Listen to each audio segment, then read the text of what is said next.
دیش ہمارا ہے، اسے ہم نے بگاڑا ہے۔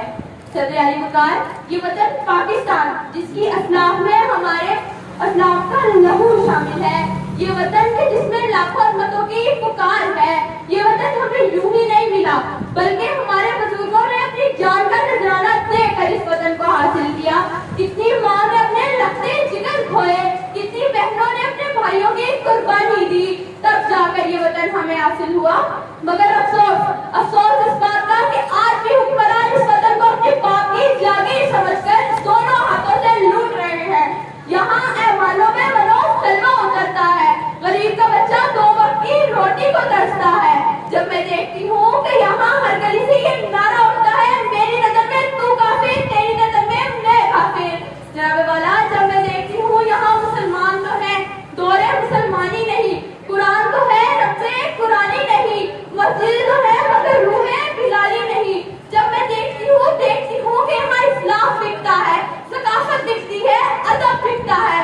جناب والا، جب میں دیکھتی ہوں کہ یہاں بچوں کا بھول بھول بکتا ہے، دو بوری آٹے کے وطن انسان بکتا ہے۔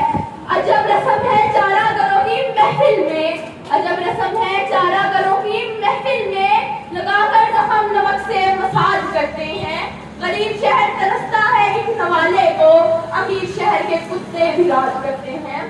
جناب والا، آج جب میں دیکھتی ہوں کہ مسجدوں میں نمازیوں کے خون کے ساتھ ہولی کھیلی جاتی ہے، یہاں ہر طرف اندھیرا ہے روزے جہالت کا، اندھیرا ہے روزے غربت کا۔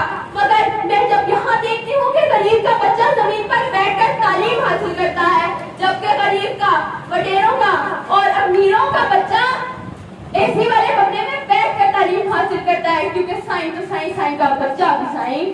جب میں دیکھتی ہوں کہ یہاں سستی روٹی اسکیم کے نعرے لگتے ہیں، مگر عوام کا یہ عالم ہے کہ وہ اپنے چھوٹے اولاد فروخت کرنے پر مجبور ہے، تو یہ کہنا پڑتا ہے یہ دیش ہمارا ہے، اسے ہم نے بگاڑا ہے۔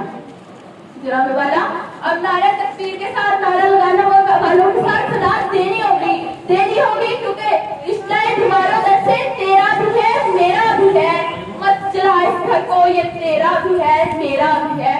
کیوں لڑے آپس میں ایک سنگے میل پر، کیوں لڑے آپس میں ایک سنگے میل پر، اس میں نقصان سفر تیرا بھی ہے میرا بھی ہے۔